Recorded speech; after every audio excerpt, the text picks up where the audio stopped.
नमस्कार, मैं हूं आपके साथ अनुष्का राय। आप देख रहे हैं वी इंडिया न्यूज। आप सभी दर्शकों को धनतेरस की बहुत बहुत शुभकामनाएं।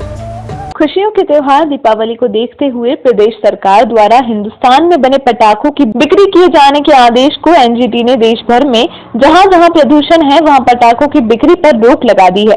एनजीटी के आदेश को कलेक्टर के परिपालन करने के आदेश पर पटाखा व्यापारी कलेक्ट्रेट पहुंचे, जहां उन्होंने कहा कि 174 व्यापारियों के लाइसेंस जारी हो गए हैं। कलेक्टर द्वारा पटाखों पर प्रतिबंध जारी होते ही पटाखा व्यापारियों का कहना है कि हम लोग यह पटाखा कहां रखेंगे। वहीं व्यापारियों से एसडीएम विकास सिंह ने कहा कि एनजीटी का आदेश है, लेकिन आप लोगों की मांगों को हम लोग ऊपर तक पहुंचाएंगे। कलेक्ट्रेट में एक कार्यक्रम में सांसद रीति पाठक शामिल हुई थी, जिसमें पटाखा व्यापारी उनसे भी मिलने पहुंचे। उन्होंने कहा कि पटाखों के प्रतिबंध पर एनजीटी के आदेश का हवाला दिया और कहा कि सिंगरौली बहुत प्रदूषित है। इसके बाद भी कलेक्टर से चर्चा हुई है, आपकी मांगों पर बीच का रास्ता निकाला जाएगा। अब इन व्यापारियों को क्या कुछ करने जा रही हैं अपनी तरफ से?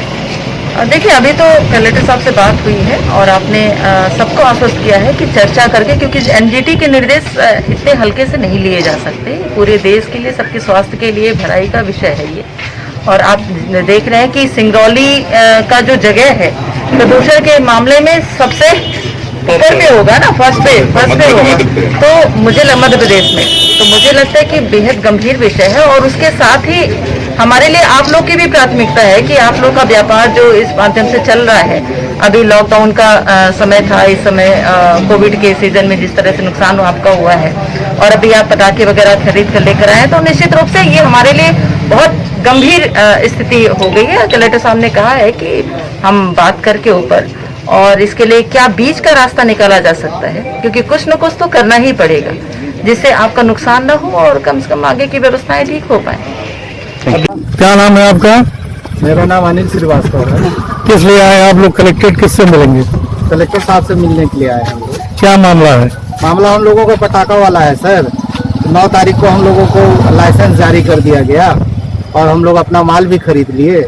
इधर लॉकडाउन की वजह से हम लोग परेशान हो गए और माल ले आके फंस गए। आज के न्यूज में देखे कि सारे आदेश निरस्त कर दिए गए। आप लोगों को परमिशन मिल चुका था पहले? जी, परमिशन मिल चुका है। ये तो नहीं बेचेंगे तो क्या करेंगे पटाखा? वही तो समझ में नहीं आ रहा है कि करेंगे क्या। घर में भी तो नहीं रख सकते। यहाँ तो फिर कल हम लोगों जो पटाखा हम लोग खरीद चुके हैं, प्रशासन हम लोगों को उतना पैसा व्यवस्था करवा दे, हम लोग पटाखा सारा जहाँ कहेंगे वहाँ डंप करवा देते हैं। किससे मिलने आए? क्या मामला है? कलेक्टर से मिलने आए हैं।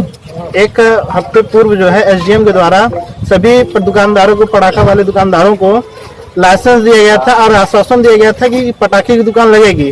और कल का जो स्टेटमेंट है कलेक्टर महोदय जी का, उसके हिसाब से दुकानें, पटाखे की दुकान पटाखे बेचना और पटाखे जलाना दोनों प्रतिबंध किया गया है।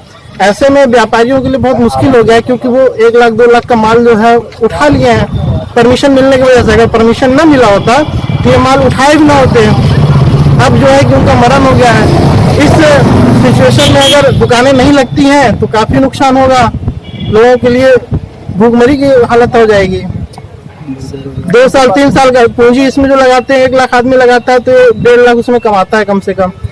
ये चीज उनके सभी पहले लॉकडाउन का मार पड़ा है, अब अगर ये हो जाएगा तो इसमें और मर जाएगा पूरा व्यापारी। नहीं, कलेक्टर कहना है कि प्रदूषण फैल रहा है जिले में, इसलिए नहीं तो हम लोग जो है कि प्रदूषण वाले पटाखे हैं उनको नहीं बेचते हैं, उसको पूर्ण रूप से प्रतिबंध कर दिया। जैसे चाइना में अधिक प्रदूषण होता है तो उसको हम लोग अब खरीदते ही नहीं है। किससे मिलेंगे आप लोग? किससे मिलेंगे? कलेक्टर से मिलने आए हैं।